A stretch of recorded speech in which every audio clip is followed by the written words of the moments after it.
নমস্কার, সুরজিৎ মান্না ক্রিয়েশনস চ্যানেলের পক্ষ থেকে তোমাদের সবাইকে সুস্বাগতম।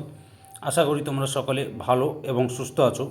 আমি তোমাদের জন্য এই ভিডিওটিতে তুলে ধরছি 2026 সালের ক্লাস 7-এর রায় ও মার্টিন প্রশ্নবিচিত্রা থেকে ফার্স্ট ইউনিট টেস্ট তথা প্রথম পর্যায়ক্রমিক মূল্যায়নের জন্য ইতিহাসের 4 নম্বর প্রশ্নপত্রের সেটটি সম্পূর্ণ সমাধান করছি। তার আগে তোমাদের কাছে অনুরোধ, তোমরা ভিডিওটি না টেনে পুরোটা দেখো। ভিডিওটি কেমন লাগলো কমেন্ট করে জানিও, ভিডিওটিতে লাইক দাও এবং শেয়ার করো, এবং চ্যানেলে নতুন হলে চ্যানেলটিকে সাবস্ক্রাইব করে চ্যানেলের সঙ্গে যুক্ত হয়ে যাও। আলোচনা শুরু করছি 261 নম্বর পেজের 5 নম্বর model school Cooch Behar Rambola high school HS. এই স্কুলের প্রশ্নপত্রের সেটটি লক্ষ্য করো।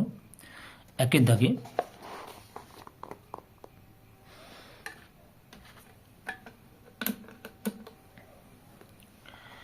পাল রাজাদের আদি নিবাস ছিল অপশান এতে বরেন্দ্র অঞ্চল।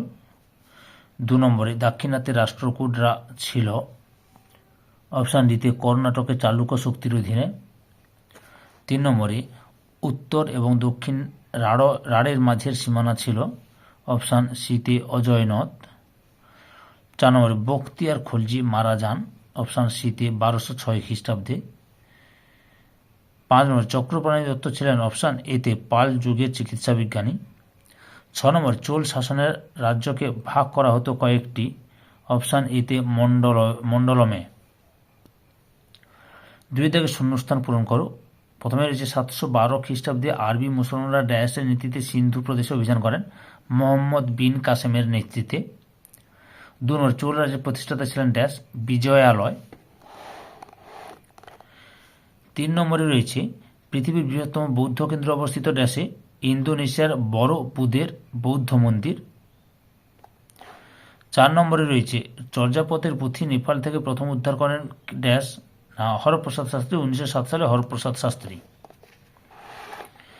তারপরে 3 দাগে রয়েছে নিচের যে কোনো 2টি প্রশ্নের উত্তর দাও। প্রথমে রয়েছে কোন কোন গ্রন্থে শশাঙ্ককে বৌদ্ধ বিদেশী বলা হয়েছে, উত্তরটি লক্ষ্য করো।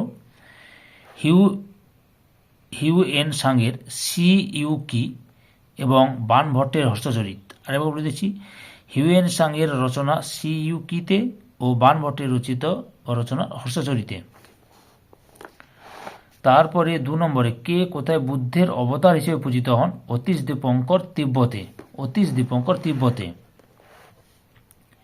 3 নম্বরে তরাইনের দ্বিতীয় যুদ্ধ কবে কাদের মধ্যে হয়েছিল, 1992 সালে মোহাম্মদ ঘুরি এবং তৃতীয় পৃথ্বীরাজ চৌহানের মধ্যে। 1992 সালে মোহাম্মদ ঘুরি এবং তৃতীয় পৃথ্বীরাজ চৌহানের মধ্যে। 4 দাগে নিচে যে কোনো 2টি প্রশ্নের উত্তর দাও। প্রথমে রয়েছে কৈবর্ত বিদ্রোহ বলতে কি বোঝো, উত্তরটি লক্ষ্য করো। এখান থেকে শুরু করবে, পরপর দেখে নাও। এতটা পর্যন্ত লিখবে, বুঝতে পেরেছ? 2 নম্বরে রাজা লক্ষণ সেনের রাজসভার সাহিত্য চর্চার পরিচয় দাও, উত্তরটি দেখো। এখান থেকে শুরু করবে,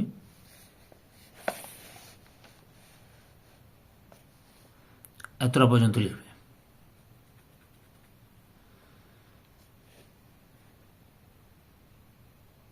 3 নম্বর টিকা লেখো বাঙালির খাওয়া দাওয়া, উত্তরটি লক্ষ্য করো।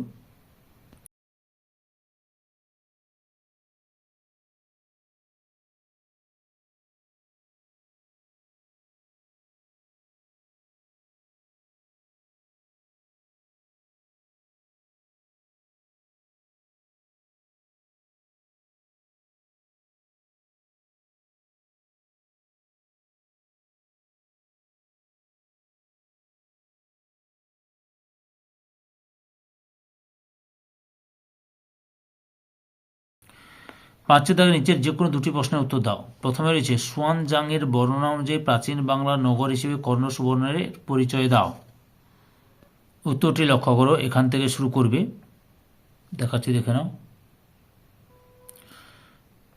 নাও পরপর, এতটা পর্যন্ত নেবে, দেখবে, সরি এতটা পর্যন্ত লিখবে আর কি।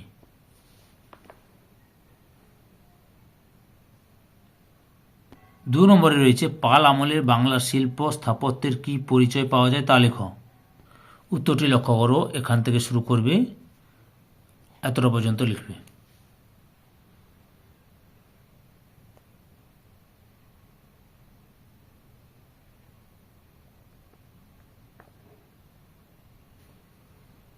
3 নম্বরে লক্ষ্য করো, ত্রিশক্তি সংগ্রাম কাদের মধ্যে হয়েছিল? উত্তরটি দেখো, প্রাচীন ভারতের ত্রিশক্তি সংগ্রামের 3টি শক্তি হল বাংলার পাল, পশ্চিম ভারতের গুর্জর প্রতিহার এবং দক্ষিণ ভারতের রাষ্ট্রকূট।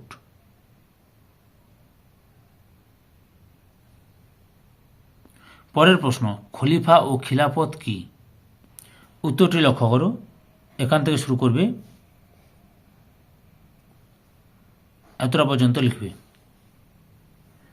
ধৈর্য সহকারে সম্পূর্ণ ভিডিওটি দেখার জন্য তোমাদের সবাইকে অসংখ্য অসংখ্য ধন্যবাদ। আজকে এই পর্যন্ত, পরবর্তী ভিডিওতে আবার দেখা হবে। Tata, bye bye.